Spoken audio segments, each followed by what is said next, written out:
Gostaria de estar saudando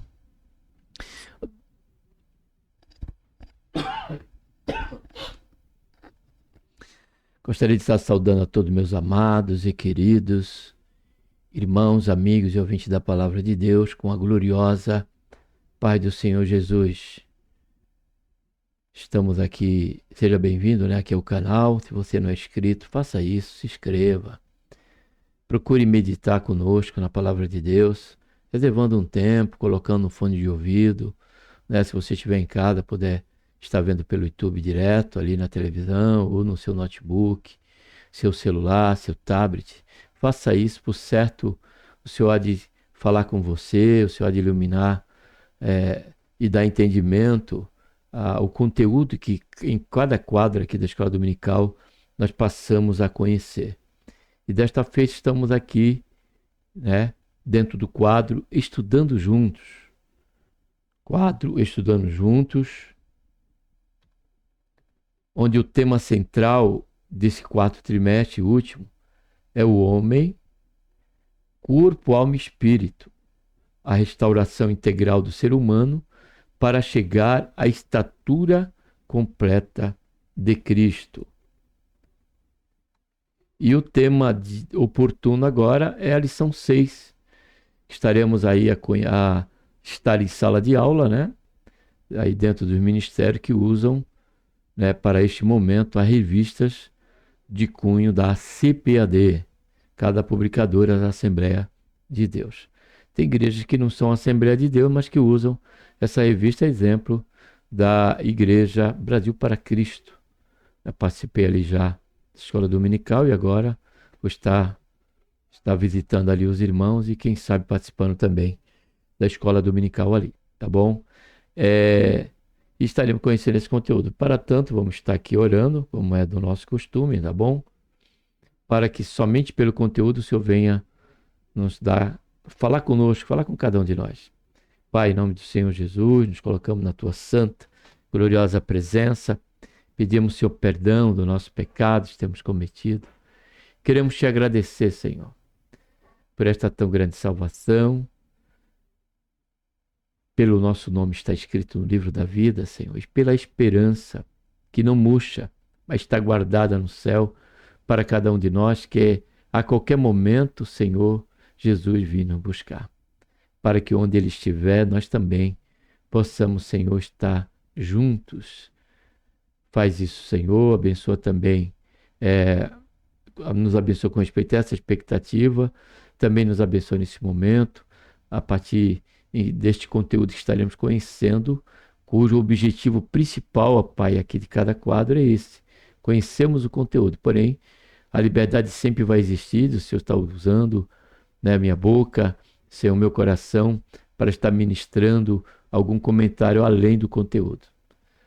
Faz isso, Senhor, em nossas vidas, também fala com cada um daqueles que vão estar, Senhor, acompanhando esse conteúdo, de forma particular, Senhor, venha falar ao coração de cada um deles.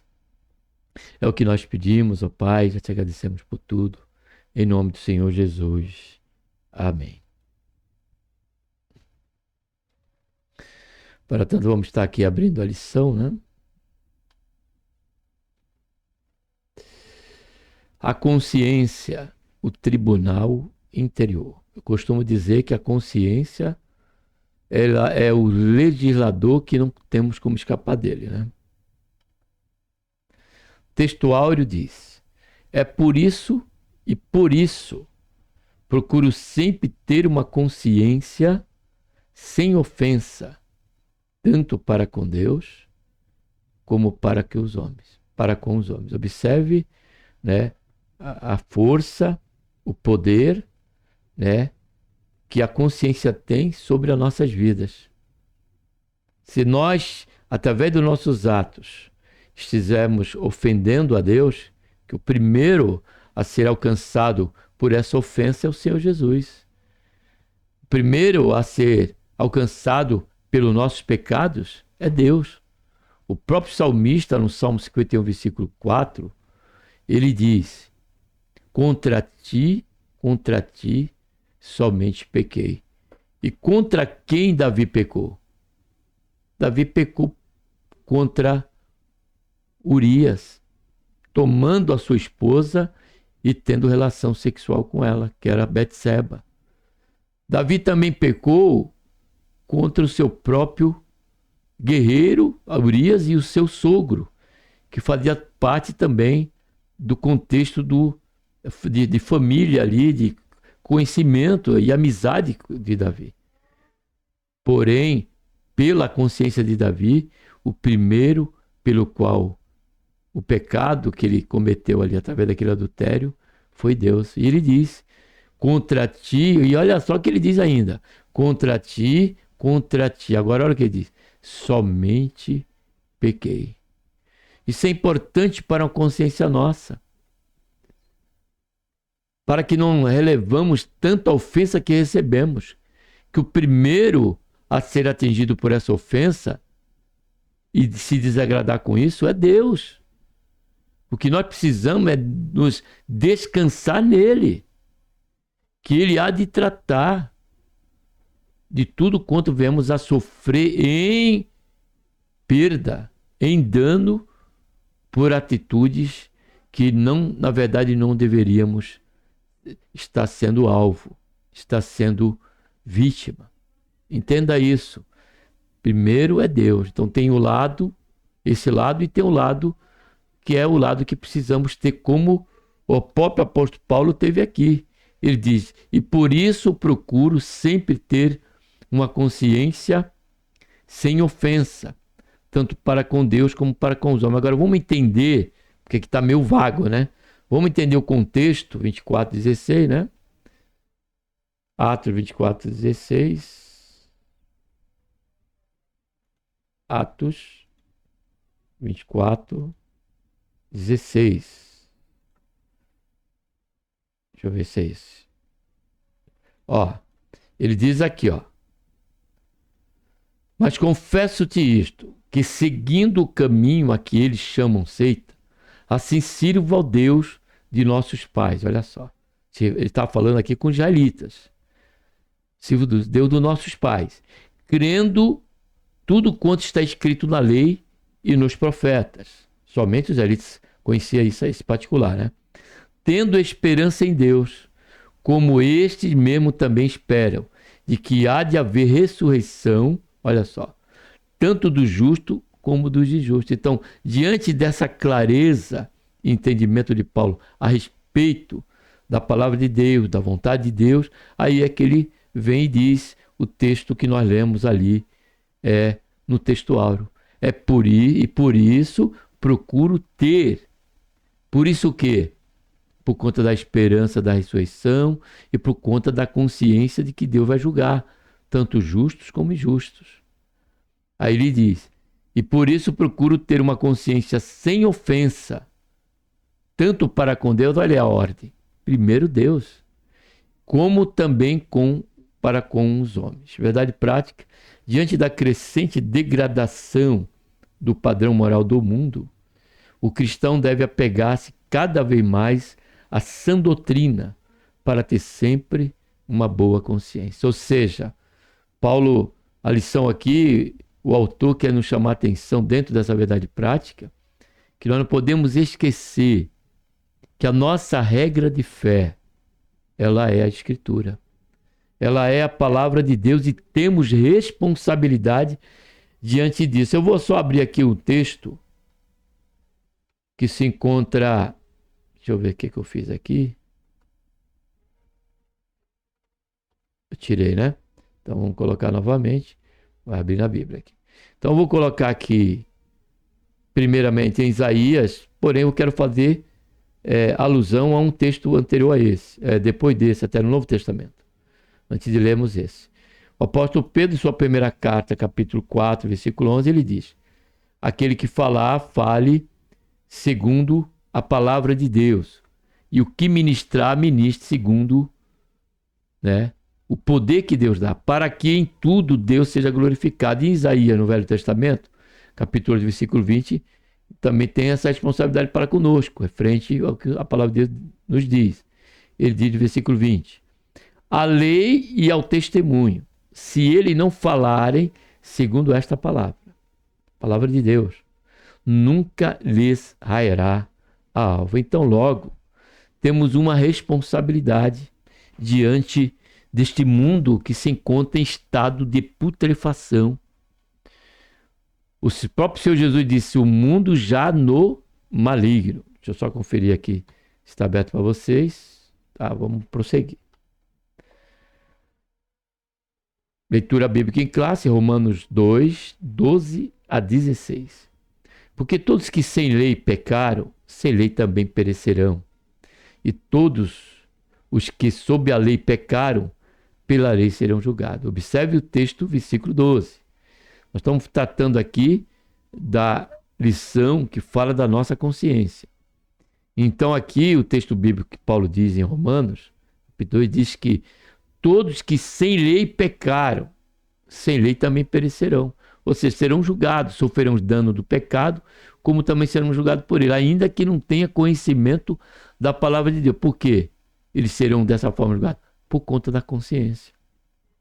Porque há uma lei, diz Paulo, em nosso coração, que nos indica o que é certo e o que é errado. Por exemplo, quem furta algo de alguém, ainda que não seja uma pessoa dada a essa inclinação, né, de ser um furtador, um criminoso, mas devido a alguma situação, aquela pessoa furta algo de alguém. A exemplo deu quando eu tinha 9 anos, 10 anos, eu ia no bolso da calça do meu pai, que ele guardava o dinheiro, né, na carteira, aquele calhamaço de dinheiro, e eu tirava ali, ver quando tinha a maior nota, o maior número de notas que tinha, notas pequenas, é claro, eu pegava e tirava. Mas por que nota pequena eu estou dizendo?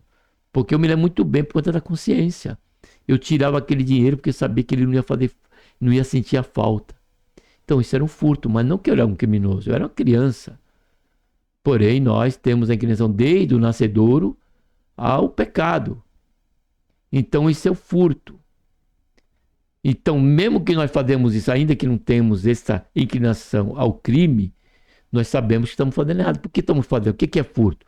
É fazer dentro de um caráter de omissão, quando, né, tem a certeza de que ninguém está vendo, porque não olhamos para cima, olhamos só para o lado, né?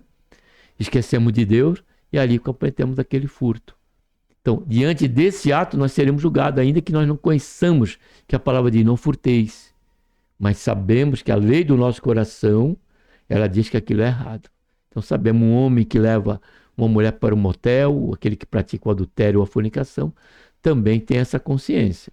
Ainda que não conheça a lei que diz: não cobiçarás a mulher do teu próximo, não adulterarás, e assim por diante.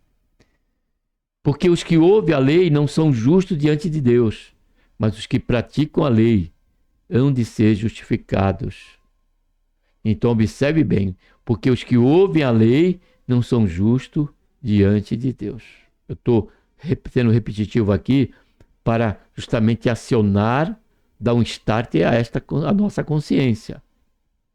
Porque ele diz, porque os que ouvem a lei não são justos diante de Deus. Ou seja, tudo quanto meditamos e refletimos aqui pelo canal Voz Clama no Deserto, ou você num culto, ouve a palavra de Deus, você toma um folheto, suas mãos ali que recebeu de alguém dentro de um trabalho evangelístico, e você lê, e você tem a consciência ali, porque dali diz que Jesus morreu por nossos pecados, para que todos nós pudemos ter a oportunidade de salvação por meio da fé, do arrependimento e da fé da pessoa bendita do Senhor Jesus. Só ler ali, ter conhecimento daquilo, não nos torna justos diante de Deus. Não nos torna participante daquela promessa que acabamos de ler. Somente quando praticamos. E quando é que praticamos? Aquilo que nós lemos naquele folheto. É quando nós, naquele momento, nos arrependemos, fazemos uma introspectiva nossa, da nossa vida, a forma que caminhamos, examinamos o nosso caminho e reconhecemos que nós estamos sob uma esfera de condenação. Porém, pelo folheto, há a boa nova. E ali nós nos arrependemos e buscamos ir até uma igreja, manter uma comunhão, ler a Bíblia primeiramente, até mesmo, o devocional que precisamos ter com a palavra de Deus. Porém, aqui o Paulo está dizendo que não é só ter conhecimento, porque os judeus, ele está falando para os judeus aqui, os judeus tinham consciência, mas não é só ter a Tora, o conhecimento da Tora, eles tinham que praticar o que eles não estavam fazendo. É isso que Paulo traz no capítulo 2. O capítulo 1 ele trata dos gentios, que não conheciam a lei, e no capítulo trocaram Deus por imagens, por animais, né, por outras esferas, e no capítulo 2 ele trata dos judeus. Quando ele trata de um e de outro, ele mostra que os judeus, por conhecer a lei, não praticavam, se tornavam igual aos gentios. E ele passa a igualar e colocar todo numa mesma sacola, todo no mesmo saco. Aí quando ele desfecha, lá no capítulo 3, ele faz o desfecho. No capítulo 3, versículo 10 em diante, ele mostra ali o quadro clínico espiritual nosso, geral, de todos, universalmente falando. E no versículo 23 diz, todos pecaram, destituídos estão da glória de Deus. Então aqui, Paulo está deixando claro para os judeus que ainda que eles conheçam a lei, que ainda que eles praticassem a liturgia de culto, né, a questão da ordenança do Senhor, que se dizia a respeito à lei cerimonial e aquilo que Deus tinha estabelecido, porque Jesus estava ali, mas ainda a nova era, a era da dispensação da graça, ainda não tinha começado. A dispensação da graça, temos que entender, se deu início na sua morte na cruz do Calvário e ressurreição. Porque se não fosse assim, o Senhor Jesus não curava o enfermo, o leproso, por exemplo, e mandava se apresentar ao sacerdote. O que ele diz? Para que se cumpra a lei. Porque a lei era, ele teria que ser curado, depois de estar curado, tinha que se apresentar ao sacerdote e pagar ali o sacrifício correspondente àquela cura declarada pelo sacerdote depois daquele exame. Então, se Jesus ele fazia isso, quando ele curou até mesmo 10 leprosos, ele mandou se dirigir ao sacerdote, que estava dentro da lei. Porque o Senhor ele veio não para desfazer a lei, para cumprir a lei. Então o ministério de Jesus, enquanto ele estava aqui, estava cumprindo a lei, que já estava profetizada a respeito dele, para que como representante nosso, ele pudesse, sem pecado, se oferecer a si mesmo, como uma oferta única, para que todos nós pudéssemos ter este acesso maravilhoso que é a comunhão com o Senhor e a certeza da vida eterna. Prosseguindo diz, porque quando os gentios, olha só, que não têm lei, fazem naturalmente as coisas que são da lei, não tendo eles a lei, para si mesmos são lei. Os quais mostram a obra da lei escrita no seu coração. Está aqui, ó, testificando o que nós falamos já. Testificando juntamente a sua consciência, olha aí, e os seus pensamentos, quer acusando-os, olha só, quer defendendo-os. Ainda que, podemos esquecer disso, ainda pela questão desta situação, nós muitas vezes, a nossa justificativa, o nosso defender, a nossa defesa, ela é uma defesa que não tem, que usa da mentira, que usa da falsidade para poder escapar dos danos, ora sociais, jurídicos, diante daquela situação que cometemos, que a própria consciência no ato nos falou que nós não deveríamos cometer. Por isso que o Senhor, no princípio da Escritura, disse a Caim que o pecado jaz à porta, mas nós temos o domínio e o momento de dizer sim ou não. Porém, somente pela graça agora, esse poder ele foi restaurado e temos a condição, pelo domínio de Deus em nossas vidas, pelo agir de Deus em nossa vida, de dizer não categoricamente aquilo que é pecado e que desagrada a Deus. Louvado seja, engrandecido seja o nome santo do Senhor. No dia em que Deus há de julgar os segredos dos homens por Jesus Cristo, segundo o meu evangelho. Então Paulo fala aqui, tratando do peso da consciência.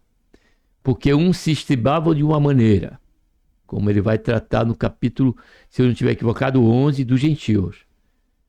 Que ainda que estejam em Cristo, eles têm a mesma responsabilidade como os judeus. Porque nós éramos como, né, uma vara, uma árvore de fruto mau. Mas fomos enxertados na videira verdadeira. E a videira é Cristo. Louvado seja, engrandecido seja o nome santo do Senhor, como diz João capítulo 15. Eu sou a videira, disse Jesus. Introdução. Deus fez o ser humano com um senso moral chamado consciência, que acusa, defende e julga. Funciona segundo a lei moral comum a todas as pessoas. As escrituras sagradas e outras fontes normativas, como a família, né, através do ensino do pai, a ordenança do pai, a igreja e o Estado, que são as leis civis. A igreja, que é a questão do ensino, né, bíblico, né?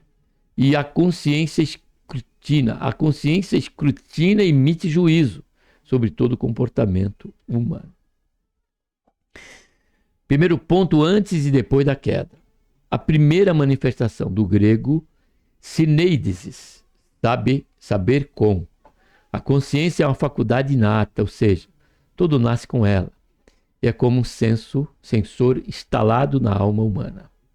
Alguns teólogos consideram que seja no espírito. Não há consenso sobre isso. É uma capacidade dada por Deus para o homem discernir entre o certo e o errado e assim orientar-se em suas decisões. Tratam da primeira manifestação da consciência na experiência humana. Deus estabeleceu uma lei específica, a proibição de comer o fruto da árvore, da ciência do bem e do mal, como anúncio da penalidade. No dia em que dela comeres, certamente morrerás. O homem transgrediu e experimentou o funcionamento acusativo da consciência. Culpa, vergonha, medo e tantas outras heranças indesejáveis. Tem tema aqui no canal sobre esta mensagem, essa realidade. Segundo ponto, o direito natural. Todo ser humano nasce com um conteúdo normativo fundamental na alma, que é a lei moral, também chamada de lei da natureza, o direito natural. No Gênesis, isso é visto pela primeira vez em Caim, que feriu o direito natural tirando a vida do próprio irmão. Experimentou uma trágica consequência. Sua consciência o afligiu com pesada culpa, dada a gravidade do seu pecado. É maior a minha maldade que eu possa ser perdoada. Da sua face me esconderei, serei fugitivo e errante na terra. Essa é a consciência de muitas. Quem sabe você que está aqui conosco. A exemplo de Caim. Ele diz assim, a sua consciência. Ele diz assim: é maior a minha maldade que a que possa ser perdoada. Então voltei a esse ponto, porque isso era a consciência de Caim. Porém, os próprios pais de Caim, se não tinham falado ainda, ou tinha falado, Caim esqueceu, que Deus deixou uma promessa, que a semente da mulher esmagaria a cabeça da serpente. Está falando ali alusão ao sacrifício vicário. Então não há pecado, a não ser que seja pecado de morte, que ele não seja, né, alcançado, perdoado por Deus, mediante a fé na pessoa bendita do Senhor Jesus e na obra do Calvário. Então, essa força ela existe na nossa alma, na nossa consciência a nos acusar. Porém, por maior que seja este pecado, tendo sincero arrependimento, a garantia do Senhor é que Ele nos perdoa, porque Ele disse: a de que nossos pecados sejam como escarlata, se tornarão branco como a neve. Louvado seja, engrandecido seja o nome santo do Senhor.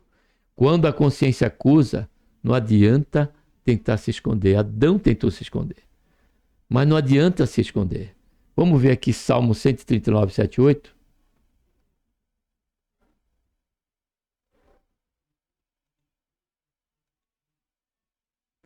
Que fala da onisciência de Deus, né? Salmo 139. versículo 7 e 8. Olha o que diz o salmista. O fator da sua consciência. Para onde me irei do teu espírito? Ou para onde fugirei da tua presença? Se subir ao céu, tu aí estás. Se fizer no céu a minha cama, eis que tu ali estás também. Então aqui nesse salmo, o salmista ele trata justamente desta onisciência em que nós não podemos esconder. Podemos nos esconder do homem, né?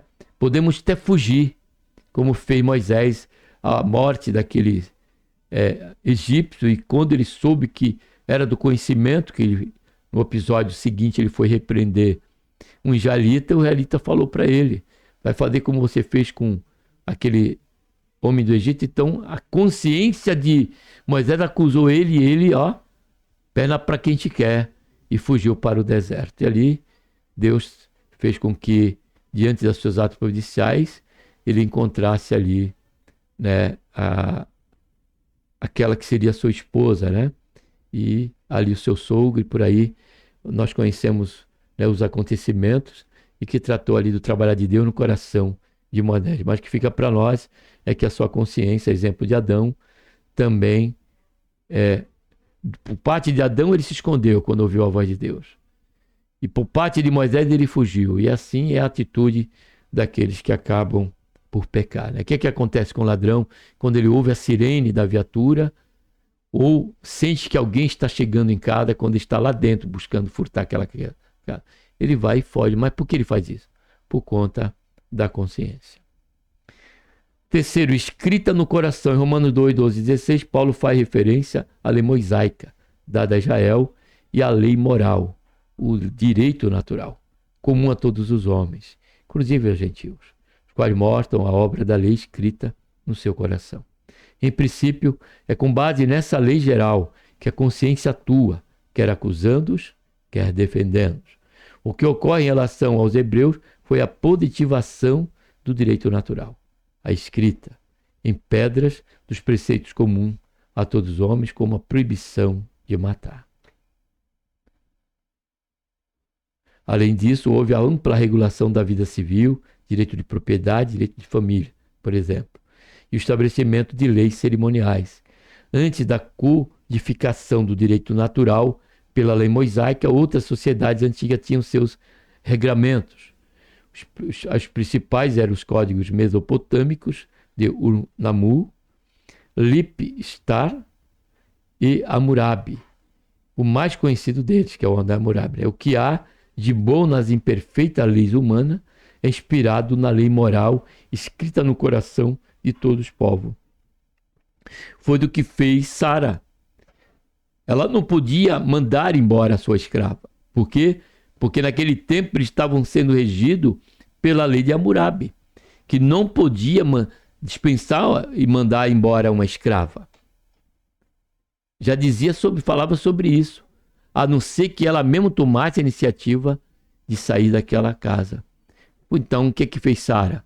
Diante da consciência dessa lei, ela também usou de malícia, né? E provocou aquela Agar até que ela fugisse da sua casa. Então, observe como a consciência age. Estamos aqui pontuando alguns pontos da Bíblia e de personagens bíblicos para você ver, para nós entendermos o quão tão grande é o regar, né? O gerenciamento, melhor dizendo, da nossa consciência como um legislador em nosso dia a dia. Segundo ponto, o funcionamento da consciência. Acusação, defesa e julgamento. A consciência funciona como um órgão de acusação e defesa, mas também exerce função judicante. Salmo 51, 3, como ele usa aqui, salmo que fiz menção de Davi, né? Depois de pecado de Betseba.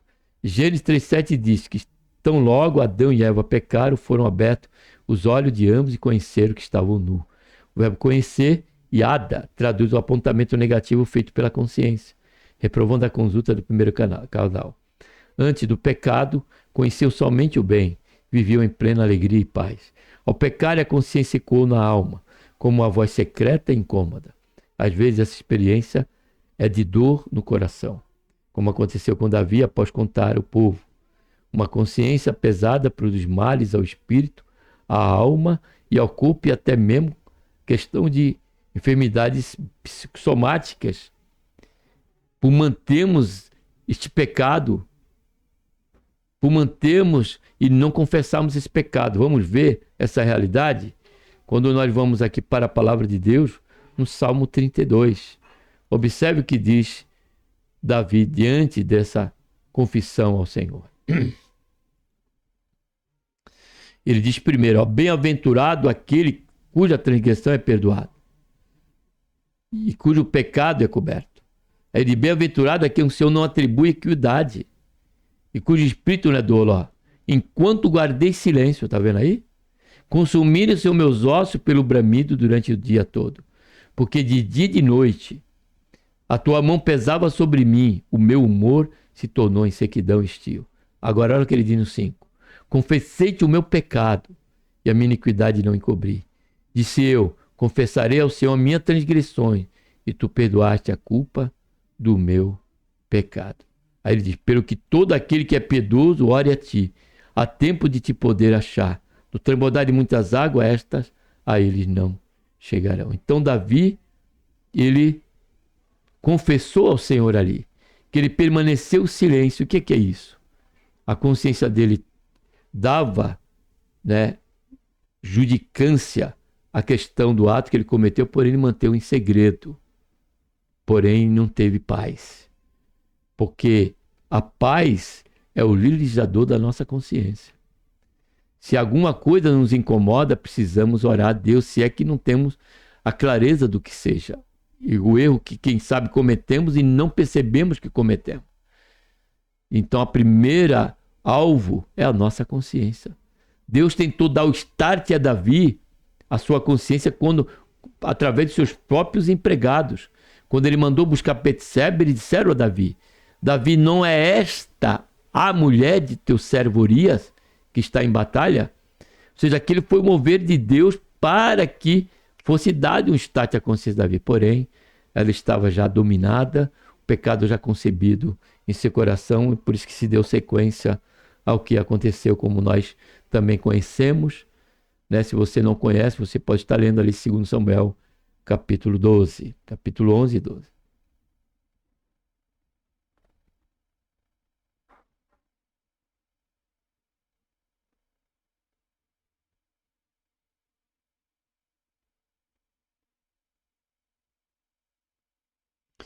Às vezes essa experiência dando coração. Eu leio aqui, né? Então vamos prosseguir. Segundo subponto, vãs justificativa. A expressão foram abertos os olhos também significa experimentação imediata da malícia. Olha só. Antes inexistente Adão e Eva. Nós já comentamos sobre ela através da questão de Sara, né? Ao ouvirem a voz do Criador, se esconderam com medo. Deus dirigiu uma pergunta retórica a Adão. Quem te mostrou que estavas nu? Comeste tu da árvore que te ordenei que não comesse? Não houve uma resposta direta. Impossibilitado de negar seu pecado, Adão fez o que tornaria comum a qualquer um de nós. Um bode expiatório, né? Tentou se justificar, certamente buscando aplacar a consciência. A mulher que me deste, por companhia ela me deu, a árvore e comi. Eva seguiu o mesmo caminho, culpando a serpente. Tentativas como esta são meros placebos. A consciência é implacável e não cede a vãs formulações humanas, ainda que teológicas como as inclusivas. A confissão e o afastamento do pecado são remédio para a alma, como nós comentamos anteriormente. Pela misericórdia e graça de Deus, tá bom? Todo esse comentário é feito por ele. Vem do Senhor a me fazer comentar, né? Pela misericórdia do Senhor. O debate no tribunal. E você tem a liberdade de estar aí consultando a palavra e confirmando tudo, né? Pela sua própria condição deste juízo, da sua consciência, a avaliar tudo quanto tratamos aqui no canal. E já deixei muitas vezes, algumas vezes isso, né, como algo certo para cada um de vocês, tá bom, amados? O debate no tribunal, terceiro subponto. A consciência é como um tribunal que julga condutas. aprovando ou reprovando-as. Atua em relação ao presente, passado e futuro. Funciona interagindo com as demais faculdades da alma, principalmente os pensamentos e os sentimentos. A consciência costuma entrar em longos debates com os pensamentos, que a questionam e aprofundam a análise das ações. Esse processo gera na mente um exame interior, uma investigação pessoal, com o adjetivo de alcançar um veredito favorável, o testemunho de uma consciência limpa. Aqui, lendo e meditando sobre esse assunto que estamos tratando, eu lembrei que não só o pecado em si, pode nos tirar a paz, mas até um ato que nós achamos que fizemos em justiça, porém ele não foi justo. Algo que nós julgamos à luz de qualquer conceito social, político, eclesiástico, e nós condenamos quando a Bíblia em si não condena. E fazemos juízo dessa situação, julgamos, buscamos até cobrar a questão de estar cumprindo aquela determinação, porque consideramos justa à luz, que eu digo, da questão social, política, da lei humana, que tem muitas que são exemplo, da lei a lei que dá a liberdade, a questão de se decidir pela vida daqueles que estão para morrer. Esqueci o nome agora. Como também a própria questão da criança, Existem leis que legalizam esse ato. Porém, o que diz a Bíblia? Isso no campo jurídico. E o que acontece também no campo eclesiástico. Quando um membro ele é julgado por uma questão de algo, exemplo, pelo qual eu sofri, e passei por ele, fica ao seu critério concordar ou não à luz da Bíblia.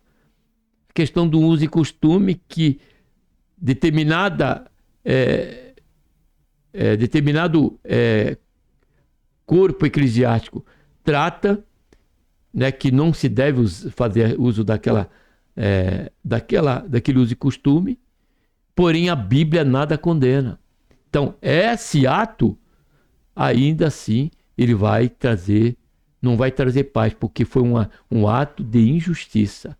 E está se mantendo um ato de injustiça a se cobrar algo que a Bíblia não diz que é pecado. E se permite, se exige, isso passa a se tornar um julgo. Porque, como disse o Senhor a Ezequiel, deu o livro para ele comer, como deu para Jeremias. E ele disse que ele engoliu aquele livro e era agradável. A palavra de Deus, ela é agradável.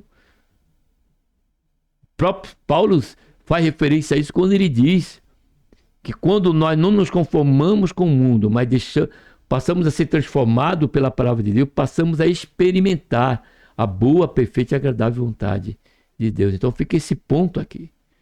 O que eu decidi por alguma situação, eu posso julgar justo, mas à luz da Bíblia também é justo?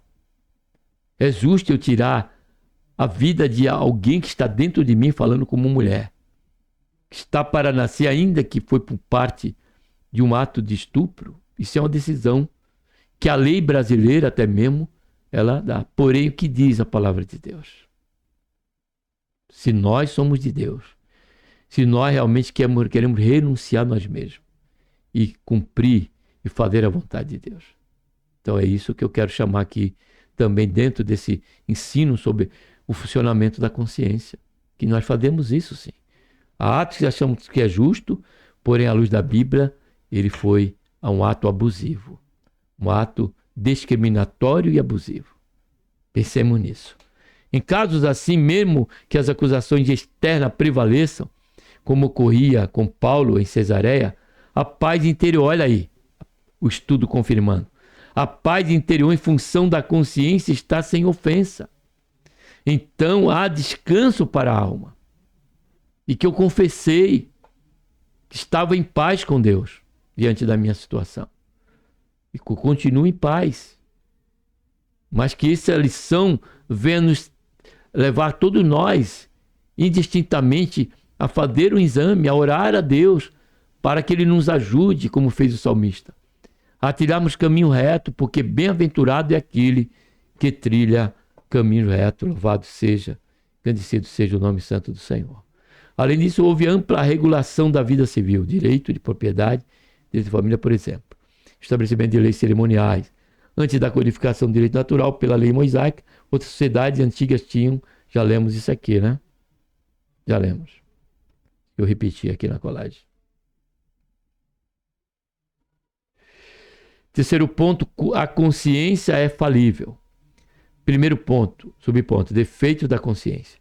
A Bíblia menciona a consciência defeituosa, cauterizada, insensível ao pecado, Efésios 4,19, 1 Timóteo 4,2, fraca, que é a legalista, né? Primeiro capítulo de Coríntios, né? Carta de Coríntios, capítulo 8, versículos 7 a 12, e contaminada ou corrompida, como diz Tito, que para a consciência funcionar bem é preciso estar corretamente educada e cuidar da luz da genuína palavra de Deus no Espírito Santo. Todo desequilíbrio é perigoso. A insensibilidade leva à complacência com o pecado. Mas a hipersensibilidade produz extremismo, onde tudo é pecado. E é nesse campo que agem as seitas, manipulando e aprisionando almas incautas, como faziam os falsos mestres do primeiro século. Observe que não sou eu, é a lição que está trazendo esse termo. Observe que não sou eu, a lição está tratando que quase atrás eu comentei. Ele diz aqui, ó, é nesse campo que age as seitas. Agora eu queria melhorar, acrescentar algo aqui.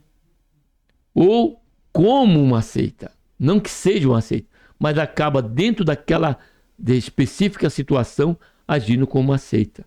E ele diz aqui, ó, manipulando e aprisionando almas incautas, como faziam os falsos mestres do primeiro século. Porque quando você lê Bíblia, quando você tem o teu devocional, a tua oração, tua dedicação a Deus, consagração a Deus, por certo, o Senhor vai iluminar, o Senhor vai dar direção. Então, por conta de muitos que são incautos, até mesmo usam um versículo bíblico e distorce para fazer valer aquela determinação intradenominacional, intraministerial. Que o Senhor tenha misericórdia de nós. Aí vamos ler aqui. Deixa eu voltar aqui, que é importante ler esse versículo aqui. Colossenses 2, 16 a 23. Observe. Deixa eu voltar aqui.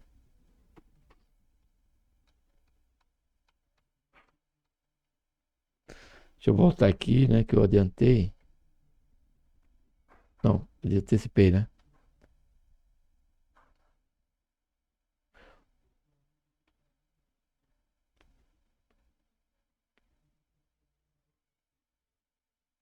Observe aqui Colossenses 2 a 23. Vamos ler para você entender isso. Colossenses 2, 16 a 23. Observe. Colossenses 2, 16 a 23. Observe bem. Se isso diz respeito para você alguma coisa, alguma situação. Ó.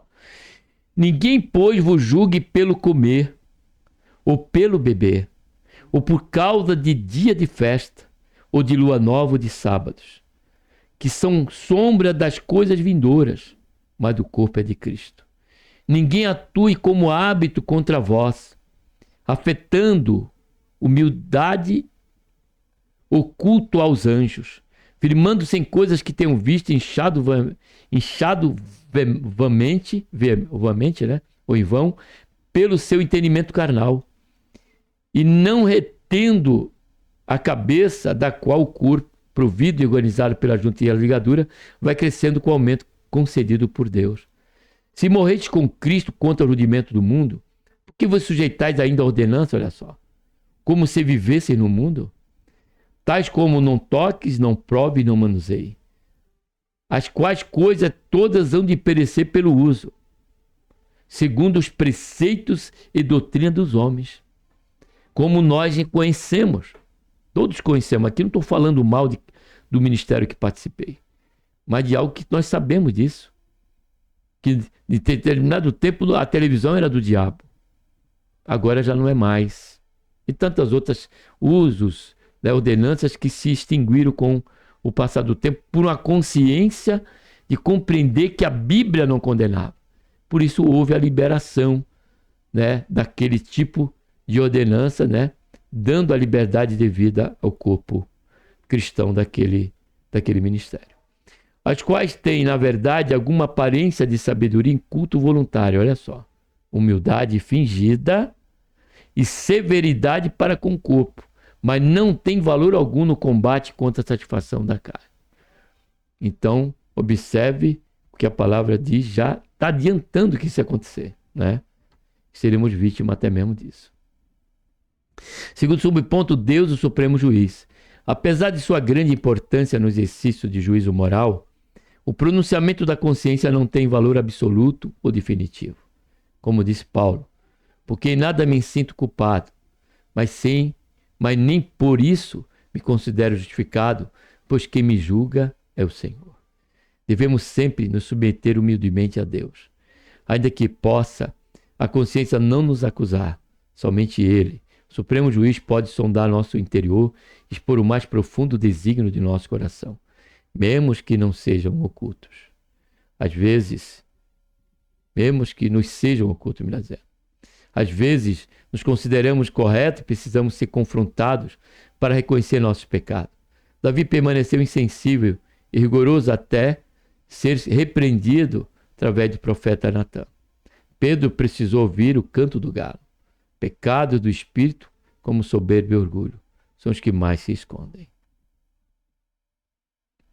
Concluindo, devemos manter a nossa consciência sempre pura, renovada e iluminada por meio do contínuo estudo da Bíblia, nossa infalível regra de fé e prática. Se ela nos acusar, não nos esqueçamos. O sangue de Cristo é poderoso para purificar, se ela nos acusar. Não nos esqueçamos que o sangue de Cristo é poderoso para purificar a consciência de todo aquele que, arrependido, confiar no poder do seu sacrifício. Cheguemos sempre a Ele com inteira certeza de fé. Louvado seja, engrandecido seja o nome santo do Senhor. Então precisamos regar, né, a nossa vida espiritual com a leitura devocional, o estudo da palavra de Deus e também a oração. Oramos para o Senhor abrir os nossos olhos, para que possamos compreender a altura, compreender também a profundidade, a largura e o comprimento da sua boa, perfeita e agradável vontade, e nos revelar aquilo que porventura esteja oculto, como disse o salmista, e solicitar e pedir a Deus o perdão até dos nossos pecados que nós não podemos e não percebemos. O que o salmista pede no Salmo 19, para que o Senhor o perdoasse dos pecados que lhe são, né, escusos, que são ocultos a Ele. Assim façamos nós também. E nos esqueçamos que há um legislador interior, há um juízo interno, que é a nossa própria consciência. Amém? Que Deus, por intermédio de Cristo Jesus, nosso Senhor, nos abençoe. Vamos estar orando. Pai, em nome do Senhor Jesus, nos colocamos, Senhor, na Tua santa e gloriosa presença. Pedimos, Senhor, perdão dos nossos pecados. Queremos, Senhor, Te agradecer por esta tão grande salvação, por estarmos aqui, ó Pai, nessa tão rica oportunidade, conhecendo não só esse conteúdo, mas daqui ministramos algo que por certo nos será útil, ó Pai, todos os dias, que assim o Senhor nos fizer lembrança em nosso espírito e nossa alma. E podemos levar a nossa mente, Senhor, cativa a Ti, cativa ao Senhor, para que o Senhor continue a nos orientar, a nos guiar pelos caminhos santos do Senhor. Faz isso, ó Pai, que nós te pedimos, Pai. Nós te agradecemos por tudo em nome do Senhor Jesus. Amém. Um abraço a todos. Graças a Deus por mais uma programação. Muito obrigado por você ter estado conosco até aqui o final. e que Deus nos abençoe por intermédio de Cristo Jesus, nos proporcione uma outra oportunidade para estarmos meditando na sua palavra, tá bom? Em nome do Senhor Jesus, um abraço a todos.